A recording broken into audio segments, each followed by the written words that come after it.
This channel is proudly sponsored by Flux Fantasy, an anime-style alternate 1990s tabletop RPG, where you wield the power of chemistry to manipulate reality itself. Check out the core rulebook and many other things. You will find the links in the description and in the pinned comment. Hi, welcome to this part of my review featuring His Majesty the Worm. If you haven't seen the other parts of my review, featuring this new school style with old school sensibilities tabletop RPG, please check out the playlist in the description below. This time we are going to take a look at the adventurer section of the book. The initial part of this section is a bit of a mixed bag. It starts with a great explanation of the four social classes in the city. The nobles field knights and have the wealth to supply them with the finest arms and armor. The clergy provide for the spiritual needs of the populace and tally the offerings to the many faces of the monad.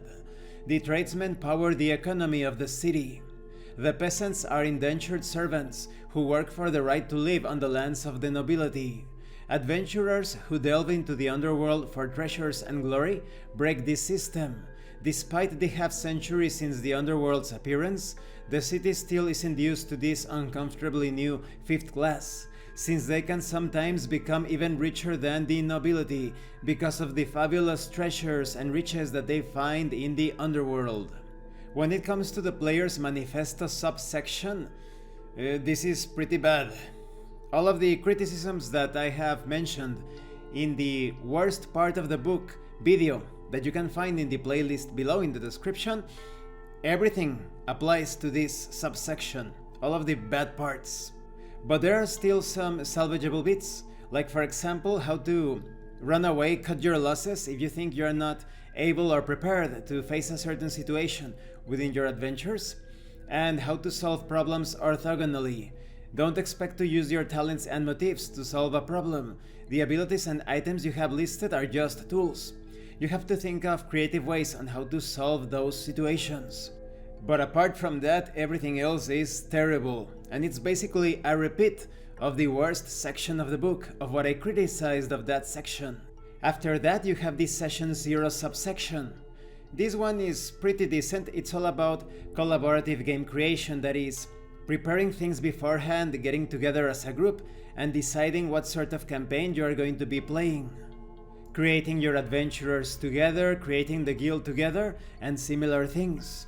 And this concludes this part of the review. In the next part we are going to talk about adventurer creation. So this initial part of this section, as you can see, is pretty much a mixed bag. You have to look into it, you have to take things that are worth using in your game, ignoring those things that are a hindrance to role-playing and immersion, and work with what you have. Thank you for watching this part of the review. Don't forget to leave a like, a comment, and subscribe. And thank you so much to those of you that are going the extra mile to support the channel. If anyone else wishes to further support the channel, consider joining as a channel member or using the super thanks button. You can also check out the pinned comment below. This has been Abraham L. Jaguar, a professional game master. I am currently unavailable for professional sessions, but I will put my contact information in the description and in the pinned comment for when I am available again.